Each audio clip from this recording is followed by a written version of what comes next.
Welcome to Expanding Access, a podcast by Behavioral Health Tech, where we explore the cutting edge of mental health, substance use, and autism and IDD care. Each episode features insightful conversations with industry leaders who are driving real change through technology and innovation. Whether you're a provider, payer, or just passionate about expanding access to behavioral health care, you won't want to miss these stories. Let's dive in. Hey everyone, welcome back to another episode of Expanding Access, recorded here at Behavioral Health Tech 2024 in the amazing Arizona Biltmore. I am with Chris Thompson. He is the founder and CEO of Sober Sidekick, and I'm so glad he could be joining us. Chris, thanks for being with us. So glad to be here. Thank you for having me. Absolutely. So what brings you to the conference, Chris? I am someone who is only alive because the right people showed up for me at the right time. And we're working to create a world where connecting with the right person at the right time is no longer up to chance. And that's what we've done here with Sober Sidekick. But I'm here specifically because behavioral health care and substance abuse care is not aligned to prevent funerals. It's aligned for maximum claims. And we're working to create a world where incentives are truly aligned with long-term member outcomes. And we see so many of things going on in healthcare as backwards, as corrupt, as just not aligned with what the people who are struggling every day need. So we just want to be a voice for our members. Over 500,000 members have joined our platform, be a voice for them, and prove that the most epic real-life comeback stories are people who overcame addiction. That's awesome, Chris. I love that. And the opportunity to make an impact is huge. And I think a lot of the founders that we've been talking to here at the conference have their own stories. So why don't you share with us a little bit about yours and your experience? Yeah. It's real for me. Thanksgiving Day 2018, I woke up on the sidewalk for the 5th day in a row. I was sidewalk homeless. That's where my addiction brought me. I wanted to die. I was, at a point in life where,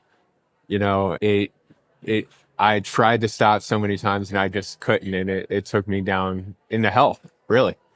And regular people, not healthcare professionals, showed up for me that day in a way that no one else ever did. And that became day one of my comeback story in recovery. And I'm going to be celebrating 6 years of sobriety very soon. But I'm only alive because certain people were there for me at that right moment. And I know there's so many untapped comeback stories who are just one connection, one conversation, one moment away from turning their life around. And also in terms of personal experience, the first 2 years of building Sober Sidekick, I lived in a halfway house. More people died in that house than stayed sober. And I've been in the position of giving someone CPR and them not waking up. This is real for me. This isn't something we talk about from a distance, addiction, suicide, all these different things. These are things that I have lived, seen, watched, and healthcare just isn't addressing it. So that's what gets me fired up. That's why I'm here. Thanks for sharing that, Chris. Glad you're here. Yeah, thank you. And so what do you think the biggest gaps are to people receiving that care that could make a difference? Well, there's gaps, and then there's funnels into systems that only make the problem worse. So there's actually human trafficking laws that have been written specifically for rehabs in the US based on them gamifying recidivism. And actually more claims per patient come from rehab, inpatient rehab, or SUD than cancer, or than any other chronic issue outside of cancer. So I've witnessed personally what happens when you have a system that is incentivized by relapse. When I went to rehab, my roommate told me he was being paid to be there by the admissions director of the facility. And I began to discover these things are more rampant than anyone would expect. There's a New York Times article that came out last year about massive fraud, human trafficking by rehabs in Arizona last year. So this is what happens when you create a system that wins when people relapse and go back into the system. The same problem we had with the private prison system. So the first problem is We have the blatantly wrong incentives to actually see these people succeed. And then number two, when people actually need help, it's when they're alone. No one relapses or commits suicide in a therapy session. It's while they're alone. So why we created Sober Sidekick, it's a platform that guarantees peer support in minutes, if not seconds, from 6 people from your own community for free every single time. So this means a single mom going through a tough moment writes a post at 2 a.m. Within minutes, if not seconds, it's guaranteed that a real person, one of her peers, will reach out with written support. And we've seen that be the difference between life and death. We've seen a 50% drop in relapse rates by just getting someone to engage with their peers once on a monthly basis. And it costs us nothing to do. Meanwhile, providers are billing insurers $60K for a 30-day stay in treatment, and people are relapsing 95% of the time they complete. So what prevents funerals is not aligned with what is billable. And within our company, we honestly don't care what's billable, and we're forever going to optimize for the success and the comeback stories of our members. We've now become the fastest growing app in North America, according to Amplitude, by daily active users, fastest growing digital health app in the world by daily active users, according to Amplitude. And it's because we're willing to meet people where they're at and truly listen to their needs, because recovery is a lifelong comeback story. I have friends who had years of recovery, isolated, relapsed, and are now dead. This is a lifelong journey. We don't fix it in a 30-day stint. And healthcare has to be aligned with that, or we're just going to see the problem continue. Well, you've highlighted some troubling things, both from the rehab centers, aligned reimbursement structures, and the importance that the journey is a lifelong journey. Making it accessible is key, and you guys are doing that. Are these groups that are accessible to users, are they anonymous? How does that work? So members are in complete control of their anonymity. So I could join as Chris Thompson, or I could join as CT13.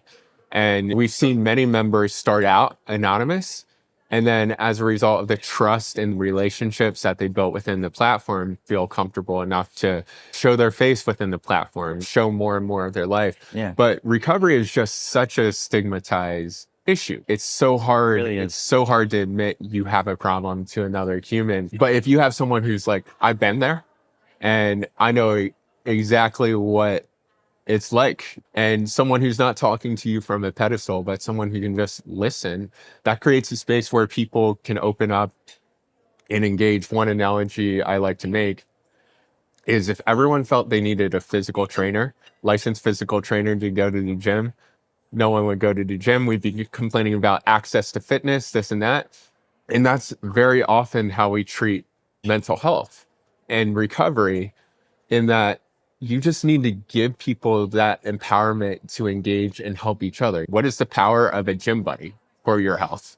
What is the power of accountability for your health? What is the power of trust, relationships, empathy in your health? These are all things that get ignored by the health system, but what we've seen have demonstrable outcomes when we focus on them, when we target them, and when we scale them. Yeah, thanks, Chris. It's fascinating to hear the things that you're sharing.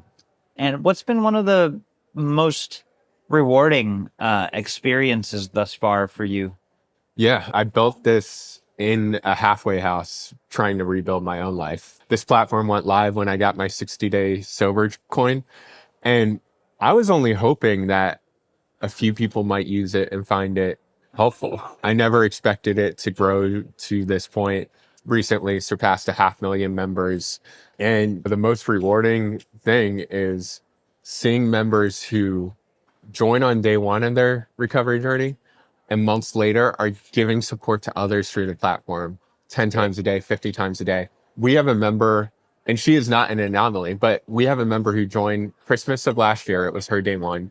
Since then, she's given support through the platform to 10,000 people. Wow. So what this shows is that if you bet on the individual and you empower the individual, their comeback story has a butterfly effect at a 10x, at a 100x level, because we don't have enough therapists in this country to solve this problem through therapy. Yeah. So if we only focus on solving this problem through therapy, all we're doing is expanding the gap between those who have access and those who don't, because we have finite resources and that will never, ever meet the demand. So we empower regular people to have an impact on their community. One of the cool things within the platform is the members can actually see their butterfly effect in real time. They can see, I've supported 10 people who have been sober for a combined 100 days this week. And then those people went out and supported 500 people. That's cool. Who've been sober for a combined 1,000 days. So if you bet on the person and their comeback story and you empower them and you give them a voice, they oftentimes have more power to change the world than anyone at this conference. I love that. That's so cool. I love that you show the impact, not only their own, but the butterfly effect of the impact to create that environment that, I don't know, it's an environment that just encourages further helping other people, right? Yeah. That's so great, Chris. Snowball effect. The what? Snowball effect. The snowball effect. Yeah, exactly. Yeah. But you're making a huge difference for the people that couldn't be here, that are learning from our podcasts. Yeah. What call to action would you leave them with? And where can they get in touch with you? Share the app with friends? What's the best way for them to do more and learn more? Yeah. The app is free in the App Store. Sober Sidekick. Search it. There's no subscriptions. There's no premiums. It's all free. Everything we do. We never, ever want to have a financial barrier to people getting the help they need, getting supported. You can find me on LinkedIn. There's a contact us on our website, but my challenge, my call to action is people battling addiction, people in recovery, they're not victims. They're one moment away from an epic real life comeback story. And if you're in recovery or you're debating recovery for yourself, I would tell you guilt and shame held me back for years. And one of the things I learned through recovery is alcohol, drugs were never my problem. They were my best solution. And I can't stay focused on the guilt and shame that got me to this point, but take ownership, take responsibility. It's just like diabetes. It may not be your fault that you ended up in this position, or maybe it is, who knows? Who honestly gives a fuck how you got here? You have an opportunity today to make today day one of your comeback story. And I believe in you.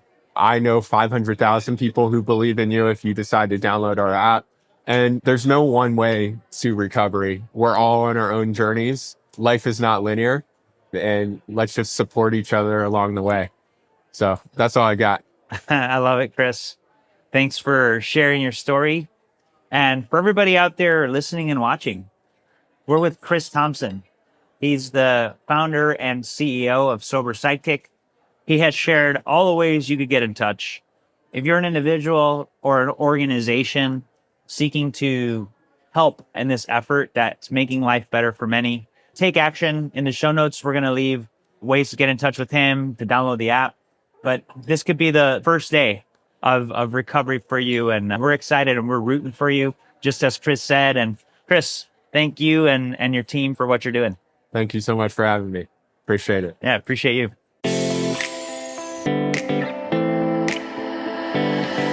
Thanks for tuning in to Expanding Access.